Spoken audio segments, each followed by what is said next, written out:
succeed. Have faith of a mustard seed. Get up on your feet, rise up. Welcome to the Drexel SEMA Show, where we encourage you to rise up and take your position. You know, our world continues to be plagued with so many diseases, so many illnesses. People are dying. And honestly, if we were to reflect on the causes of some of these issues, I think it all boils down to our diet. I honestly believe so. And it's important that we eat the right thing. And so today, this discussion was on nutrition. And so our guest today is Mrs. Lakeisha Wilson. Mrs. Lakeisha Wilson has 21 years of experience in nutrition. In fact, she is currently employed with the Ministry of the Turks and Caicos, the Ministry of Health in the Turks and Caicos Islands government. She has a bachelor's degree in nutrition. But if I left anything out, I'll have her say more. But I want to take this opportunity to welcome Mrs. Lakeisha to my show. Thank you, Mrs. Lakeisha. Thank you so much. I'm delighted to be here, and it's always wonderful conversating with you, and it's great to be in your presence. Thank you. Did I leave anything out on your introduction?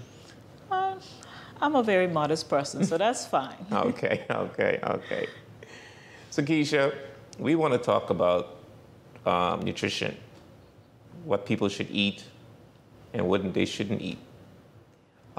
You have been working now for 21 years. I know you are promoting nutrition, Yes. Promoting good, healthy eating. And we always talk about a balanced diet. What is a balanced diet? Well, a balanced diet is very simple. It's basically focusing on three main food groups. That would be protein, carbohydrates, and your vegetables. So once you have an equal portion of those foods, you would probably do a typical 9-inch plate, divide that plate into half, make half your plate vegetables. The other half you divide into quarters. You make 1/4 your protein, the other quarter your starch.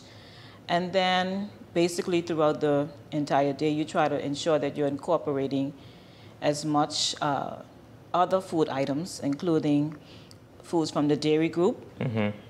You want to also include foods from the nuts and legumes. Okay. So just variety and having balance. Okay.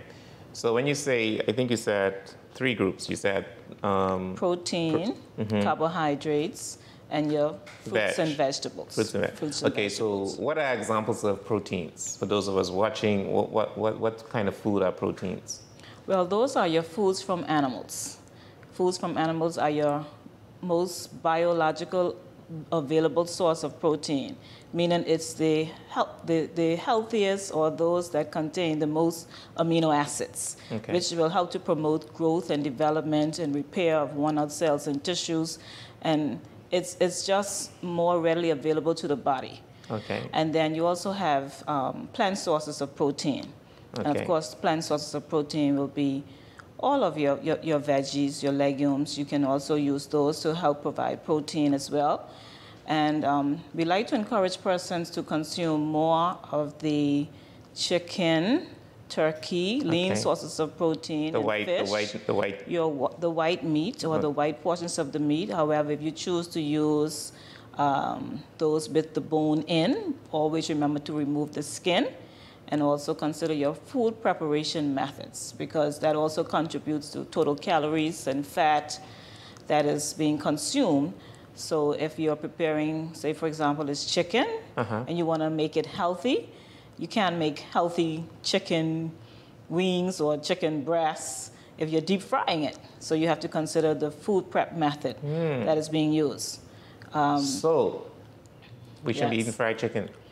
Well, or do it in modesty. You want to limit the intake of fried foods on a whole, because fried foods contains high amounts of hydrogenated fats or hydrogenated oils, and these oils are inflammatory, they're hazardous to our health, they tend to promote oxidation in the cells, and that increases our risk for cancer and other chronic non-communicable diseases. Okay. And so what is hydrogenated oil? What is hydrogenated oils? These are oils or fats that are clogging to the arteries. They are synthetic, they are man-made. And we will see it on the label of You will see it on your label. As a matter of fact, you will see things like hydrogenated fats, or this does not contain hydrogenated oils. So you would see that on the label. So you have to be a wise consumer and look out for these types of products. Avoid. We should. We should avoid them, and we should limit the intake of these foods, because these foods tend to cause high cholesterol. They tend to increase our risk for diabetes, for example. It can, because fats tend to be converted into sugar if it is stored in excess, and it also increases our risk for heart disease. Wow. Yes, and strokes. A lot of cardiovascular related type diseases. And if you look at eating, say, for example, fries, if you consider fries to be a part of your normal regular diet, some people, they can't go without having fries almost every day. If that's a popular practice of yours, you might want to reconsider that, because fries do contribute to increased risk of cancer, obesity, hypertension, lots of chronic diseases. Yeah. So really and truly, our diet really matters.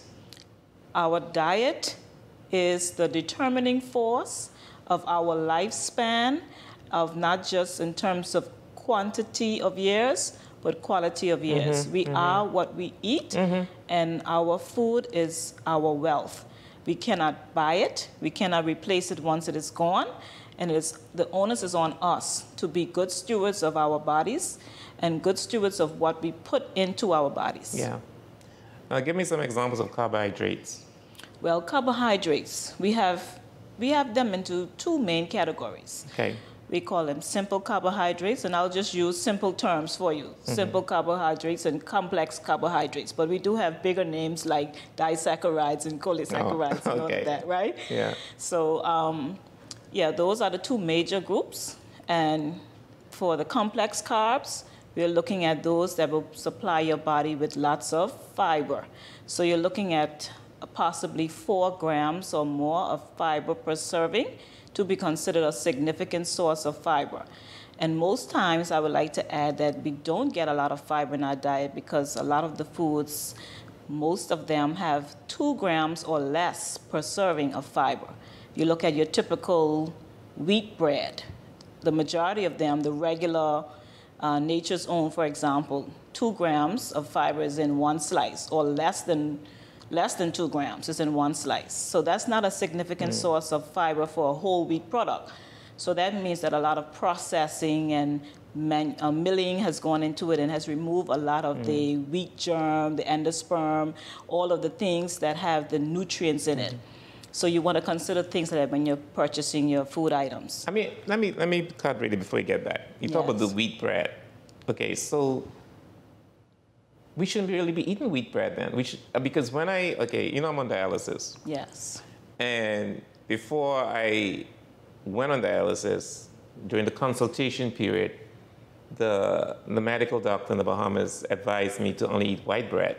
Right. He told me not to eat wheat bread at all. That's, well, specifically in your case, because you are on dialysis. And that is why every person needs an individualized plan.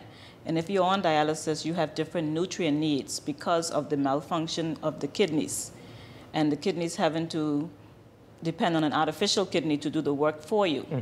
So that's the reason for that. But normally, a generally healthy person is encouraged to increase their intake of fiber.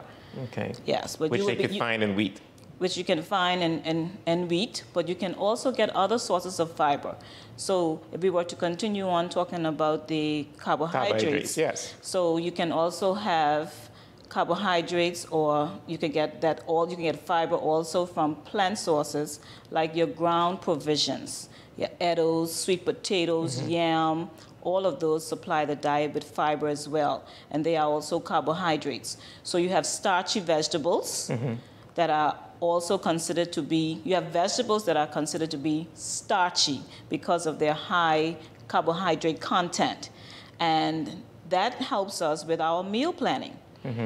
Because if we have to plan a meal, for example, you know, in Turks and Caicos, when we're having our Sunday dinner, we like to have macaroni and cheese. Yeah, I know, right? That's a starch. I made macaroni and cheese today. Boiled corn, that's a starch.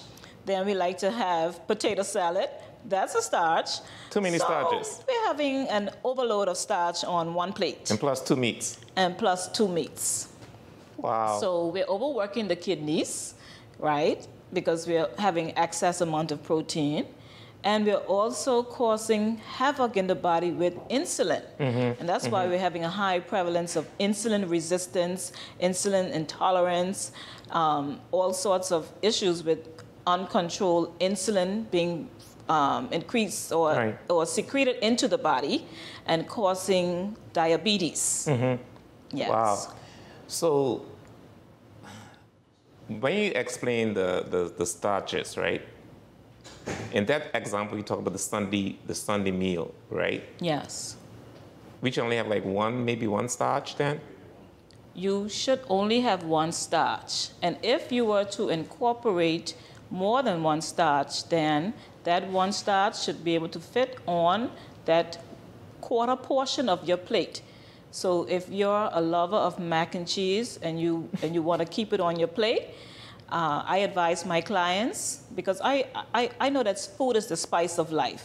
Especially if it looks good and tastes good. Yes, and I don't like to be too restrictive, right. You understand? So I get a little give and take. Yeah. So you can have your little mac and cheese, ensure that it's in that quarter portion of the plate, okay. And you could still have a small serving of rice, okay. if peas and rice or whatever type of rice it is you want, or whatever other carb okay. that you would like to have. Okay. But just consider portion control, and that is very, very important. Okay. And meal planning and trying to create a healthy lifestyle, and to ensure that you're able to keep your weight within a healthy range. Right. Yeah. So what about fried plantain? Which category plantain comes under? It's also a vegetable, but it's a starchy vegetable.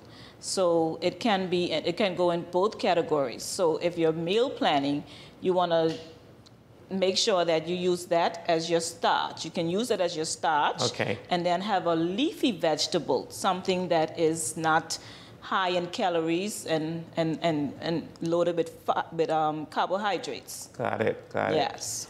So, okay, let's get back to Sunday dinner. No problem. What would you recommend as a typical Sunday dinner for how to make sure we are eating healthy? Well, we can simply recreate that plate, right? You can recreate it for me. Yes, we can still have our peas and rice. Mm-hmm. You could have a small portion of peas and rice fitting into that nice little section of your plate, and you can go ahead and have. We usually do barbecue chicken. Yes. And I would like for us to upgrade a little bit from the barbecue chicken and put a spin on it. You can possibly make your own sauce. You can do like a mango salsa type of sauce instead of using the high sodium laden barbecue sauces that are commercially produced. Okay. Right? And we always have to think about condiments when we're preparing our food, because these help to contribute. Because there are things in those. Exactly, yeah. And all of those are going to contribute to your total intake of fat, total intake of sodium, and we want to limit those. So you can have some grilled chicken with a little mango salsa glaze on the top of it, right? And you can then have a salad. You can incorporate a salad as well as a cooked vegetable dish. Okay. Right? Okay. And the salad and the cooked vegetable dish will take up the half of your plate. And that will be contributing to lots of vitamins and minerals, because the vegetables are loaded with phytonutrients from all of the varieties of, you might have some lettuce, tomatoes, cucumbers, whatever you choose to have. Right. But you're getting a variety of vitamins and minerals from there. Well, I hope people are, because I'm going to have to now change my plan. You have it. Just use the plate method. The plate method is very simple. Yeah. You can't go wrong with it. And I think it will help to add a little bit more variety in our diets, because you just use it as a guide. Yeah. And it's not restrictive. You're right. So those, I mean, you at the beginning of the show, you mentioned the three categories. Right. But there are some individuals who just, I don't know what you call them. You call them vegans? What do you call the people that just eat veggies? What do you call them? Well, we have different types of vegetarians. You have the strict vegetarians, lacto-vegetarians, and lacto-ovo-vegetarians. So the strict vegetarians or the vegans, these are those that do not eat any meat But is and that, nothing that comes from an animal at all. But shouldn't they eat meat though? Well, I wouldn't necessarily say that they have to eat meat, but they have to be very creative in ensuring that they get all of the nutrients in the right amounts, especially the amino acids, which are only in animal sources of protein. Yeah. So if you are a vegan, you have to be very creative and you have to have a lot of nutrition knowledge because you have to know how to balance the plant sources of proteins to make it a complete protein. For example, the Rasta man like to talk about his rice and peas and with coconut milk, and that's a good balance, and it makes it a complete protein because you have a little bit of carbs, and you have the peas that's going to add some protein, right? Yes. Okay. Now, what about drinks? I mean, I know a lot of us don't like to drink water. Tell us about drinks. I mean, we have a lot of us drinking all these sugar drinks. Some people just drinking wine with their dinner. What should we be drinking, and in what quantities? Well, our first drink of preference should be water. Water. Our first go-to beverage should be water. And how much water should we be drinking? Well, for men, you should be drinking about 13 cups a day. 13 cups. And for women, we should be consuming about 9 cups on average a day. And this is on average. And then you could also remember that you do have food that help contribute to water or fluid intake. Yes, because your veggies will have water in it. Right. Yes, but of course you should be consuming water directly. So try to ensure that you're incorporating a variety, I should say, as much water in your diet as possible, because water is not just to quench our thirst. And anytime you're really thirsty, that means that you're dehydrated. That means that you have reached a deficit. That is why you're thirsty. Right. So you shouldn't wait until you're dead thirsty to be consuming water. You should be consuming water throughout. So regular, constant hydration is key, especially if you're exercising or if you're conscious of your weight and you want to keep your weight down. Proper hydration is key. If you're an athlete, hydration is paramount, especially if you're an endurance athlete. If you're out in the sun and you're using up all of your electrolytes, you're sweating, you're losing those sodium, you're losing chloride, you're losing water, so you have to replenish that. Otherwise, you would not be able to finish the sporting event, at least not effectively. So it's very important. Water is key. Right. So it's our first go-to beverage. And second, especially for our developing children and teens, will be milk. Milk is... And that's protein. That's a protein source, and you can choose whichever variety you like. However, if you are a child under the age of 1, you can consume whole milk. And once you reach 2 years and up, we recommend that you do 2% or 1%. And for the kids, you can do a little flavored milk for them if they like. Okay.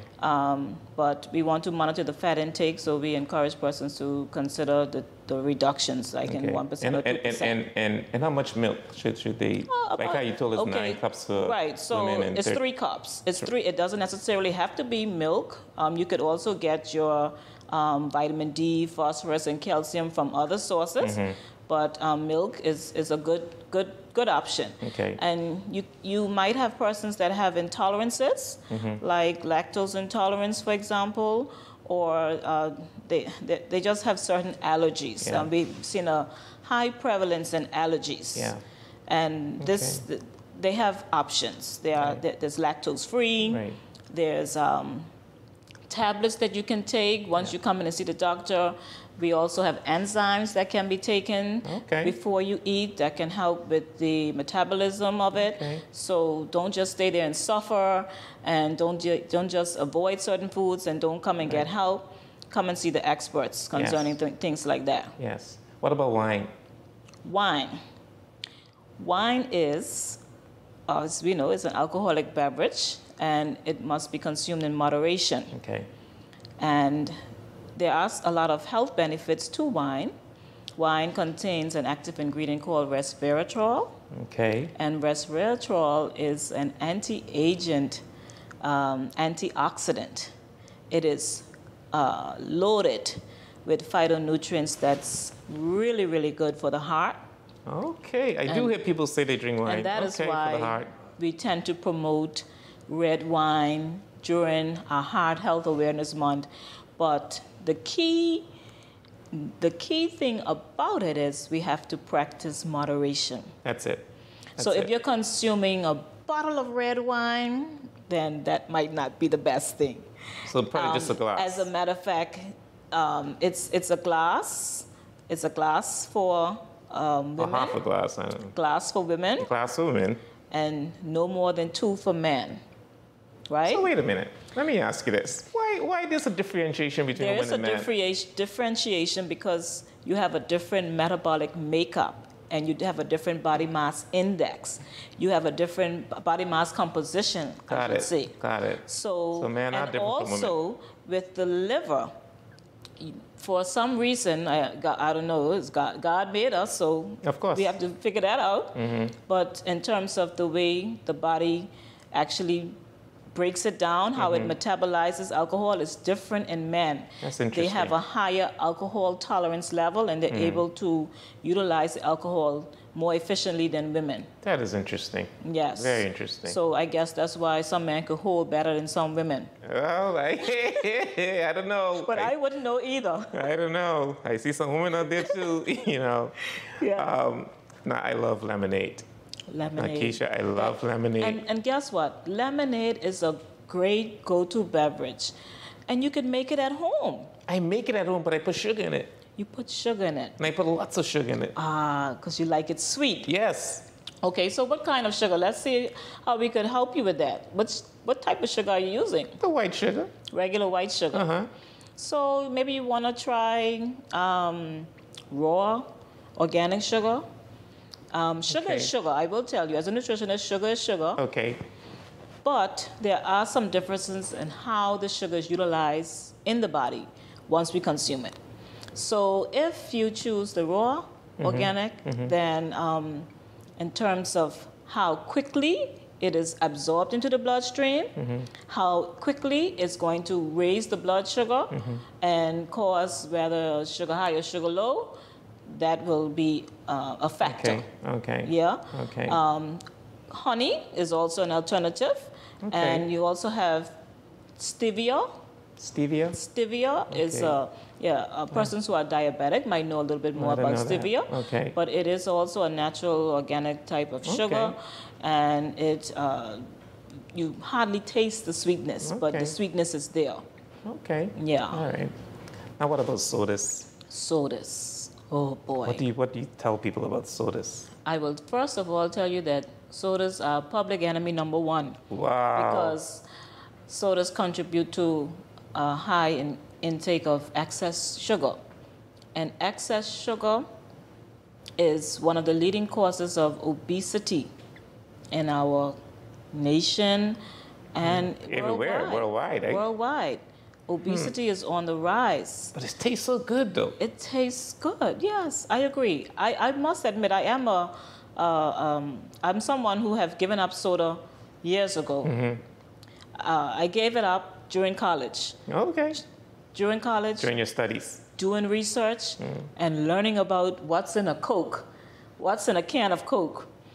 And I had to give it up. What's in a can of Coke? It's just not good. Let's just put it there. All right. It's not good. Okay. But moderation, Yeah. you know. Coke, if you were to consume 1 can of Coke for 7 days, or let's say 28 days, If you were to consume 1 can of Coke for 28 days, that could be equivalent to about 4 pounds of sugar. Wow. Because there's, I think it's actually like 255 teaspoons of sugar in that, it would be about an 8-ounce can over the 28-day period. So it's a lot of sugar. And you can look at if you're trying to manage your weight, or if you have diabetes or hypertension, all of these can help tip you over. Like you just can't manage your condition if you're consuming that much amount of sugar. Yeah, so the best thing really is to avoid it. It's to avoid it and limit your intake. Yeah. Drink it. If you're out socially and there's absolutely nothing else you can order and you probably feel like having something, but you don't want to just have water, then in that case, you can also consider the 0 sugar options that are available, or the low sugar options. I was just about to ask you about the diet drinks. Does it matter whether it's diet or not? It probably has the same stuff, it's just less. Probably has the same stuff, just less. I would say specifically that the sugar is there, it's just a different type of sugar, it's artificial sweetener. And artificial sweeteners, they tend to give you this false pretense that you're not getting any sugar, but so you can consume lots of it, but you're actually getting sugar. Wow. Right? So it's something that you want to do in moderation. Okay. So our best go-to beverage is water. You can flavor your water with fruits if you want. You can squeeze lemon inside of your water. And you just have to tell yourself that you're not just drinking this water for the fun of it. You're drinking it because it nourishes and bathes the cells. It rejuvenates your body. And it helps to lubricate your organs. It creates to the blood volume that's in your body. It helps with respiration. It helps with normal metabolic function. We need water for our survival. You're right. And we need the water to protect our kidneys. Yeah, because what, 90% of our body is water? It's about 60 to 70% is roughly water. And so we have to be consuming water regularly. Right. So, I was about to ask you this question. Oh man, I forgot about that. I was going to ask you about. That's one thing about nutrition. I know I was going to ask you. It's ever evolving, and there's so much information. It's like information overload. Yeah. Right? Yes. I know. You always hear this phrase that breakfast is the most important meal of the day. Is that true? It is true. Why? Because it helps to break the fast after the long night. Yeah. And what should it fuels you for the day. It helps you to get ready for your day. It provides you, especially if you're eating a healthy, well-balanced breakfast, it provides you with the calories, the carbs, the protein that you need to give you the energy that you need to get started. So it is the very most important meal of the day because it sets the tone for the day. Got it. Right? A lot of times we skip breakfast. We do. And we run out of fuel. We run out of fuel by noon, and we peak out because we're super hungry. So it would help. Now, there are persons that sometimes practice intermittent fasting. And with intermittent fasting, if you're not familiar with the term, is when we are skipping breakfast. Okay. So we would not have had anything to eat after 12 at night, and you go probably until about 12 the next day. So for those purposes, we understand that you're fasting, you're trying to achieve something. That's different. Yeah, but you don't do that every day. But you're not going to be continuously doing it because one thing we have to remember is when we're fasting, our body thinks that it's in a state of starvation. So it's going to be doing all of those life-saving things internally. Right, right. Yeah. So what should a typical breakfast consist of then? A typical breakfast is fruit, milk, protein, carb. Okay. And you can have a hot beverage if you choose. Hot or cold beverage you choose. Most persons like to do hot tea, hot cocoa, coffee. Yeah. Right. So fry egg and what else? That shouldn't be part of your typical breakfast. Sure, you can have fried egg, you can have scrambled egg, you have egg any way you like it. You can do fish, you can do tuna, sardines. What about hot dogs? Mackerel. Hot dogs. I'm not a big fan of hot dogs. Why? Because Hot dogs are on the carcinogenic list of foods. What that means? That's cancer causing. All right. Wow. And Ooh, a lot of people around there eating hot dogs, including myself. Well, I can tell you that you can look for those that are a little bit more carcinogenic friendly. No, I'm going to avoid it now. Because okay, so what is in the hot dogs that are causing cancer? There's some active ingredients called nitrates and nitrites. And if you look on some of them, if you look on the label, it's there. But then there are those from certain brands. Yeah. When you read the label, it says does not contain any sodium nitrates and nitrites. Okay. And that's for a reason. It's because they know what it does. Yeah. But it makes the food taste good. Yeah. It preserves it. Yeah. And so that's the sad part about the food industry. Yeah. And that's the sad part about the food that we're being served today. Yes. It's unfortunate, but the manufacturing companies are mostly geared towards money. Yeah. So a lot of our foods do not have the right things in them. Right. And it is contributing to a lot of the allergies. A lot of persons are having so many allergies now. You never heard of it before. Yeah. And people are developing allergies even into their adulthood. It's like all of a sudden you can't eat egg anymore. You're developing an egg allergy, a nut allergy. And all's well on the diet. It has a lot to do with the chemical processing, all of the harmful, toxic chemicals that are being used in the manufacturing of these food products is the reason why we cannot eat a lot of the foods anymore. Wow. And it's also causing cancer. Wow. And cancer is so common now. Cancer is becoming even more and more prevalent, especially here in these islands. I don't know if you got the data for this year.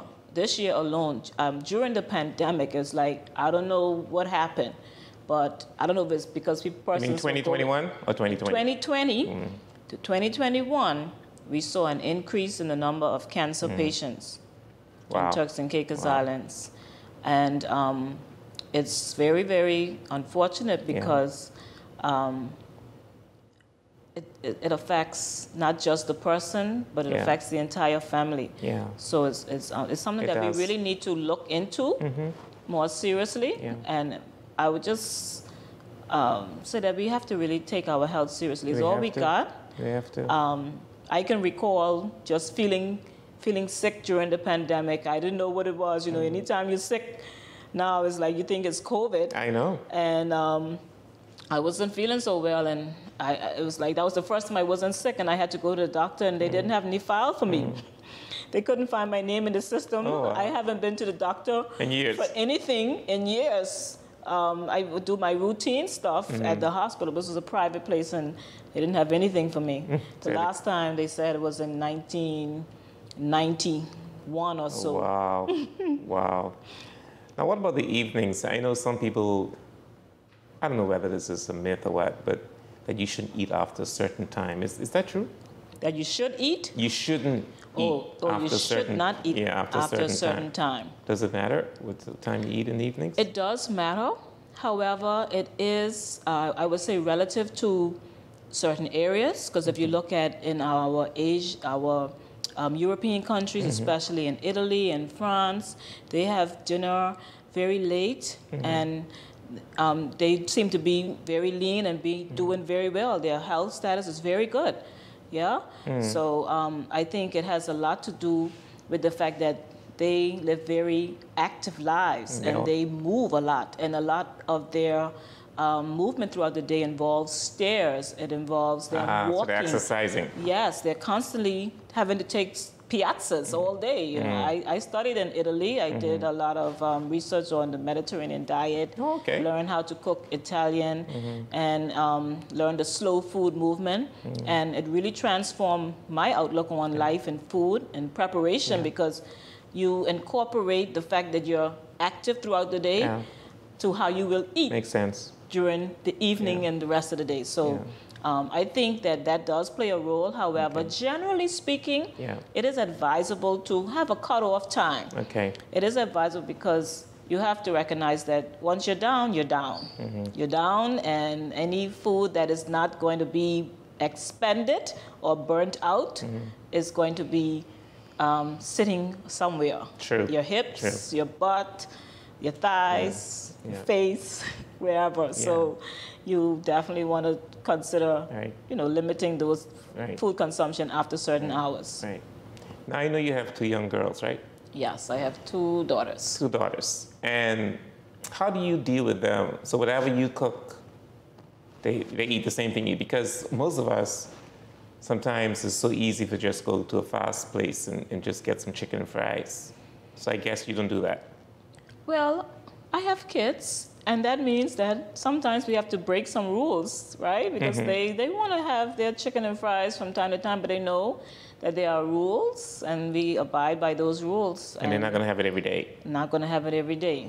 So maybe once a week? They understand a lot about nutrition, and they're very nutrition knowledgeable because I've taught them. That's the best place for them to be. Yes. So chicken and fries, is that something maybe once a week then?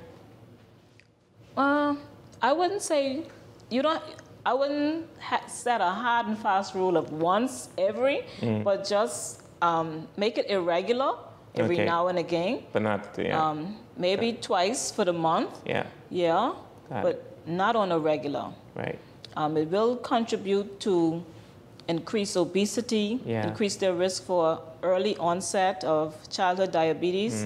And we have a very particular situation in our home because my 7-year-old, she is type 1 diabetic. Oh. She was diagnosed at the age of 2 years old, and she literally almost died. We didn't know that she was diabetic.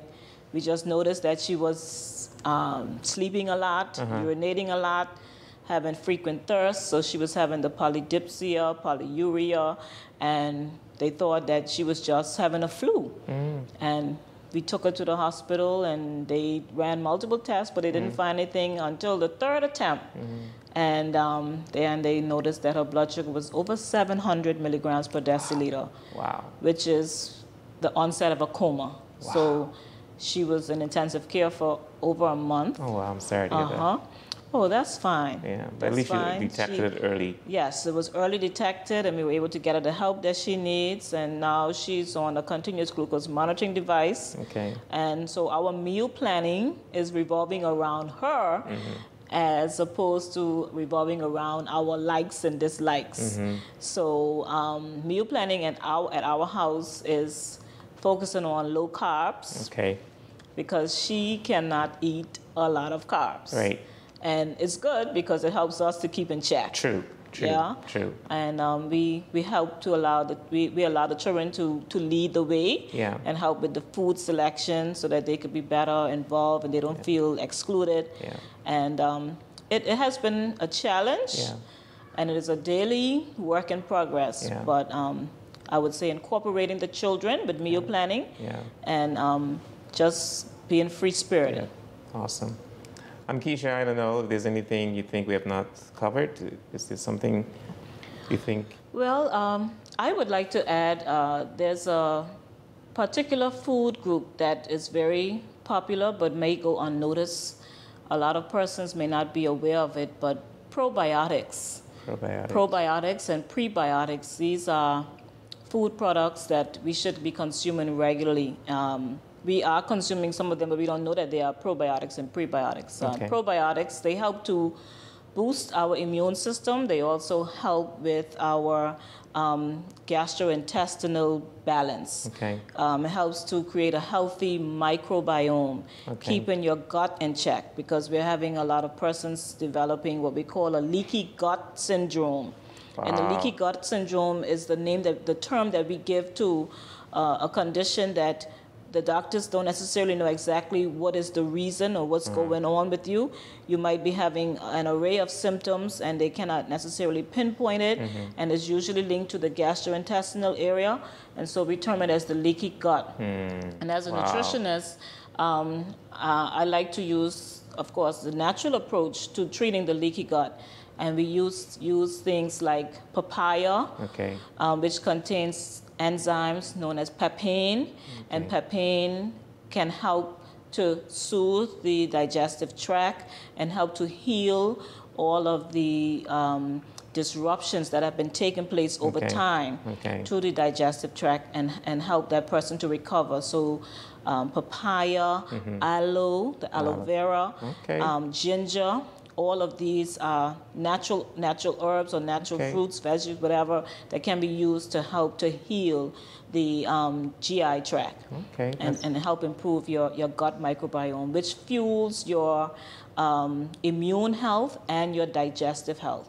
And if your stomach or digestive health is intact, then you are generally healthy and you're feeling well. Because anytime you're having stomach issues, you're just not a happy camper. Right? So I just like to encourage persons to seek out probiotics and prebiotics. Probiotics would be those, I would say, yogurt. Look for yogurt that have lactobacillus present in it, or bifidus factor.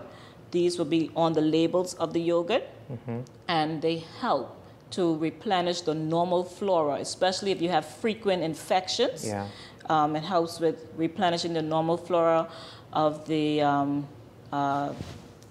reproductive area as well for women, right? All of these really help.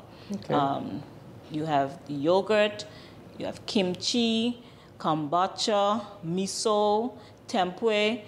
All of these are sauerkraut. Oh man, they sound like foreign language. They sound like foreign language, but we pass them in the store. They're right next to the ketchup and all of these condiments that we consume. They're right there in our face. They're in these nice bottles. And also the beverages, the kombucha. The kombucha is a fermented beverage. And that fermented beverage works miracles to the digestive tract. And they do have some that have a lot of sugar, so you can read your labels, but they have those that have lower sugar, and it's very beneficial to the GI tract. So we need to focus on ensuring that we have a healthy GI tract to help fuel our immune system, especially during this time of COVID, to ensure that we are able to fight off any infections. It's good to know. Yes. Lakeisha, I just want to thank you again. This has been a very informative show. I'm so glad you were able to make it to talk to me about this, and talk to our viewers about it. I don't know if you have anything else, any closing remarks you want to add before we end the show? Well, we're talking a lot about nutrition, but nutrition cannot be, we cannot focus on nutrition alone. True. We have to also include exercise. Yes. Right? So healthy living can only be complete if we include not just diet or nutrition, but also exercise. So we have to ensure that we're getting in at least 10,000 steps a day if we can. And if we're not able to make 10,000 steps a day, you can be modest and at least try to be a little bit more active, about 15, 20 minutes, 30 minutes a day, 3 days a week. And studies are even showing that we don't necessarily have to work out for long periods of time. We can do small interval training, small bursts of physical activity, even 5 minutes of jumping jacks, rigorous jumping jacks. Get your heart rate up to over 100 beats per minute. That is very beneficial to our health. It can increase our lifespan by 2-3 years just by modest physical activity. Wow. Yes. Amazing. Well, thank you again.